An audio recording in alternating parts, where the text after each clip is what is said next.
Madame Normandin, 6 minutes, s'il vous plaît. Ms. Normandin, you have 6 minutes. Thank you. Thank you to all the witnesses for being with us today. I would like to start with Ms. Gaumond regarding a comment made by Mr. Chipper regarding safety of private data, and you earlier mentioned Cambridge Analytica. We also talked about the data leak in Alberta, so if you could come back to that, that would be great. The Cambridge Analytica scandal, I think, was a turning point for Canadians and Quebecers regarding their privacy online. It led to privacy reforms, and so I don't see how one could claim that it is not an issue.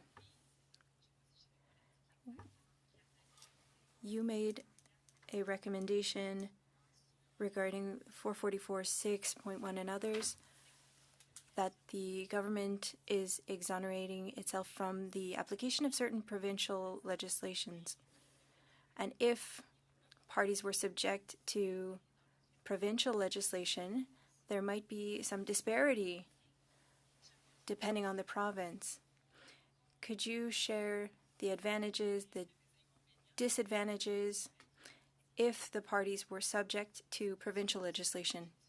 I think that the goal would be to have a pan-Canadian approach and would be similar to what applies to the private sector. And so I think that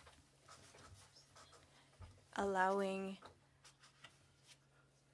Canadians the right to exercise their rights wherever they are is important.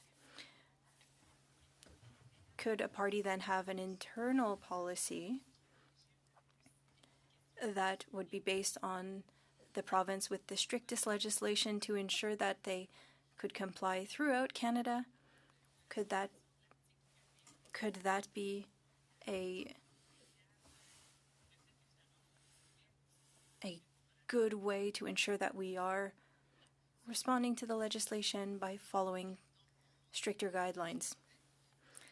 We've heard about the Brussels effect, where the rest of the world adopted similar standards. Platforms wanted to adapt similar policies, so they all complied with the highest standards. We could envision something similar here.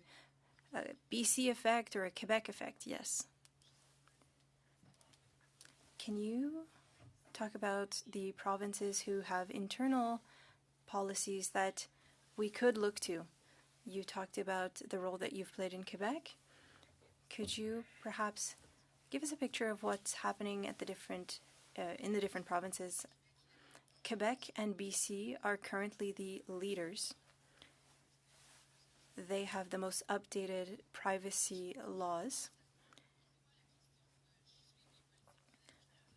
I think that we're currently at this state where we need to update our legislation, and political parties need to follow the same rules as all Canadian organizations. So if we simply respected the 10 fair information principles, so regarding consent and those other elements, so following that with some amendments for political platforms, I think that would be just the start.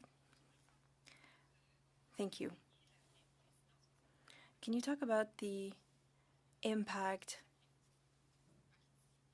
of not having policies for political parties? We want there to be more transparent, but is there a risk of disparity between the different political parties and the ways that they protect people's data? Is this a risk by not having a pan-Canadian strategy and not having an obligation to follow provincial legislation?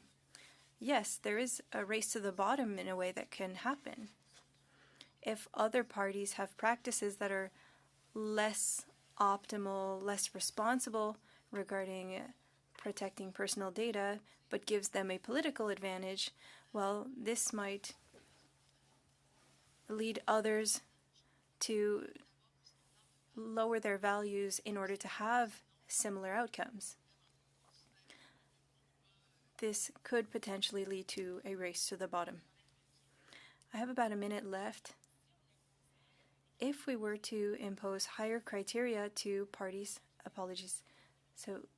as was done in Quebec and in BC, would this not give political parties additional support in, for example, the implementation of internal policies and their management of IT systems? Could parties then request support in order to update their systems?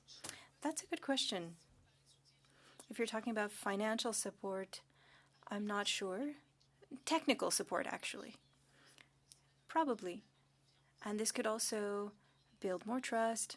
Perhaps Canadians would be more comfortable sharing their personal information if they know that they're going to be properly protected, used appropriately, and if they know what they have consented to. So having responsible policies is good. This could be beneficial for everyone.